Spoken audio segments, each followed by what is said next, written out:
You know, the theme of this weekend was you always win with service. And just a couple of thoughts before we conclude.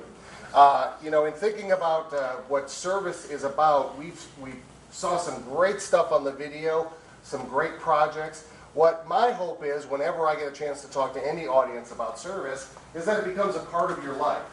I had the chance to speak at the U.S. Coast Guard Academy a couple years ago, and after my program, one of the cadets took me around the campus. And it's up in Connecticut, New London, Connecticut, and it was a beautiful campus. They have a great museum there with some old ships in it and memorabilia that they've collected over the years. And they have in their administration building an actual ship's deck. And so they have an admiral on the staff there, and when you're on deck, that person is in charge. So it's really neat. They have their honor code around the ceiling on the deck.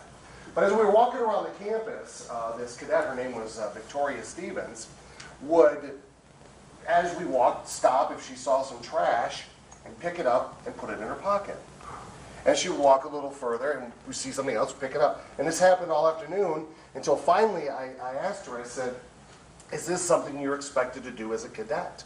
Is this part of your honor code? And she said, no, this is just something I do. I figure if I pick up one piece of trash every day, at the end of the year, there'll be 365 less pieces of trash in the world. What a great, simple thing to do for service. And so I put something on Twitter about that this week and on Facebook, and I got some very spirited responses from some people about this idea. And so now we're calling this the 365 Project. There's no money involved, there's no forms, there's not even a website. Just commit to every day trying to pick up a piece of trash, and at the end of the year, the world will be better by 365 pieces. So that's something for you to take home and share with other people. It's so easy to do. Another one that I think of was one time when I was at the Kiwanis International Convention, and she found one. Thank you, Crystal. In Indianapolis. I was there with a number of my friends, and we were on our way to lunch, and we're all, of course, Kiwanis members, and the group I was with were all former Circle K'ers. And the restaurant we were going to was like 7 or 8 blocks away, over city traffic and everything, so it was a good, healthy walk for us. And as we were walking along, we came across a couple from Arizona. A couple of our group members were also from Arizona, and they knew these people. And it was an older couple. The gentleman was in a wheelchair, and he was wheeling himself backwards, pushing with his feet along the sidewalk as his wife walked along next to him, and he engaged us in conversation.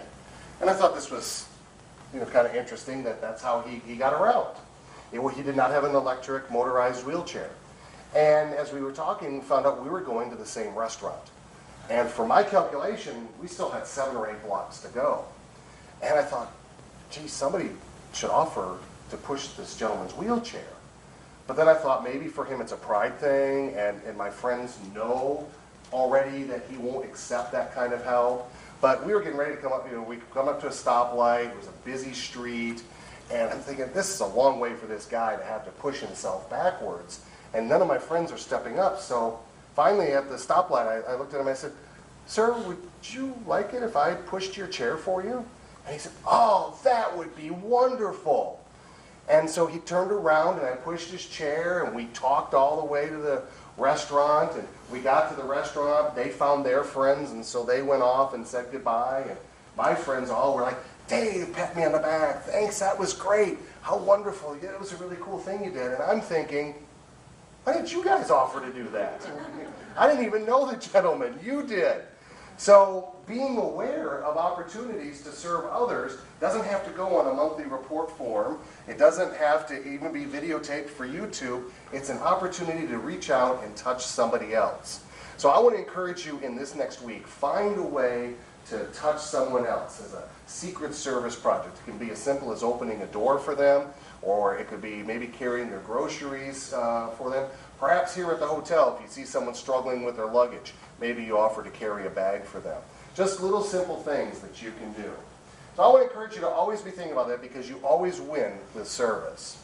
Now,